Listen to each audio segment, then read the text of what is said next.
Rapat paripurna pembentukan alat kelengkapan Dewan Wan Komisi yang dihujani interupsi masih belum ada kesepakatan susunan anggota dari fraksi Partai Golkar. Akhirnya rapat ditunda akibat internal fraksi Partai Golkar yang merembet hingga ke kinerja di DPRD Banjarmasin.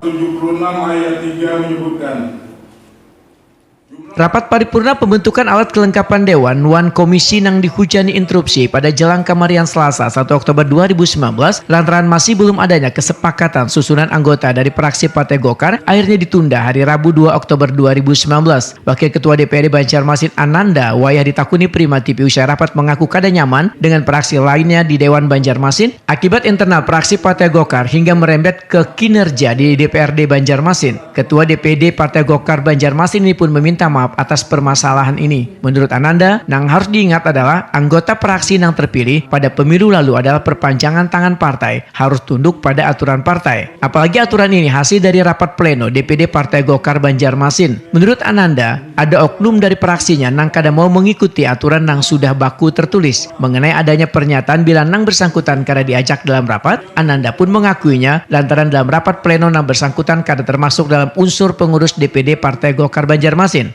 Ananda menegaskan bila yang bersangkutan menyusun alat kelengkapan Dewan Wan Komisi adalah dengan resep sendiri tanpa melibatkan orang lain. Sedangkan anggota fraksi Partai Golkar lainnya penyusunannya sesuai dengan ADART partai melalui rapat pleno Wan dihadiri Dewan Penasehat Wan Pengurus DPD Partai Golkar Banjarmasin. Sanksi pun ujar Ananda bisa dikenakan bagi anggota yang kada mematuhi aturan partai ini, mulai dari pemecatan hingga penurunan jabatan.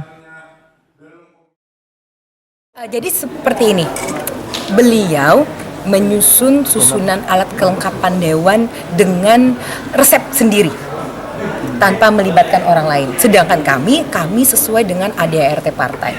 Kami melakukan rapat pleno dan dihadiri oleh Dewan Penasehat dan pengurus DPD Partai Golkar Kota Banjarmasin. Sebagai ketua apa sih? Yang saya jalani sekarang ini adalah hasil koordinasi saya dengan DPD Partai Golkar Provinsi Kalimantan Selatan. Saya tidak berjalan sendiri. Yang saya lakukan ini adalah hasil dari instruksi dari DPD Partai Golkar Provinsi Kalsel.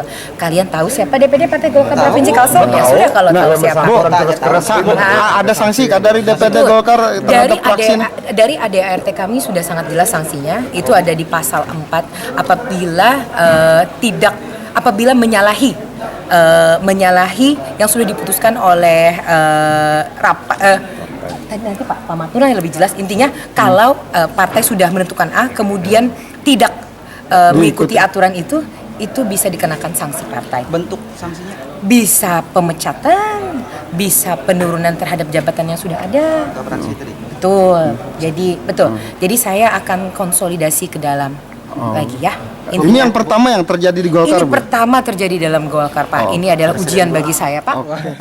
Sementara itu Ketua Fraksi Partai Golkar Sukrowardi menyatakan bila dirinya kada pernah menentang partai karena yang menjadi perpanjangan tangan itu adalah fraksi yang sesuai dengan Undang-Undang MD3 sehingga di fraksi terjadinya kompromi untuk menduduki alat kelengkapan Dewan. Ternyata dirinya ujar Sukrowardi kada mampu berkomunikasi dengan orang yang mengaku sebagai senior ketika dilakukan koreksi supaya jangan sampai yang dibacakan adalah partai karena adalah ranah fraksi maka diinterupsi untuk diperbaiki. Kemudian diingatkan ujar Sukrowardi kalau masih deadlock maka harus dikompromikan kembali. Namun yang terjadi ditandatangani oleh Wakil Ketua Fraksi. Sehingga Sukrowardi mempertanyakan kapasitasnya sebagai Ketua Fraksi. Sukrowardi pun menepis bila susunan AKD Wan Komisi itu adalah disusunnya sendiri tanpa melibatkan anggota lainnya. Sukrowardi juga mempertanyakan munculnya wacana pemecatan pada dirinya lantaran kada ada aturan yang telah dilanggar. Sukrowardi menyatakan akan secepatnya menyelesaikan permasalahan di internal partainya tanpa harus menunggu besok hari.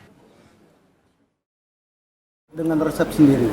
Tidak benar itu. Jadi tidak pernah saya menyusun sendiri. Saya orangnya, teman-teman tahulah, saya orangnya kompromi dan Golkar itu adalah demokratis. Saya selalu berkomunikasi. Nah, disitulah sumbernya. Orang-orang yang tidak mau kompromi dengan orientasi beda dengan saya menganggap saya menyusun. Tidak. Saya tidak pernah menyusun itu. Nah, nanti ada sanksi katanya.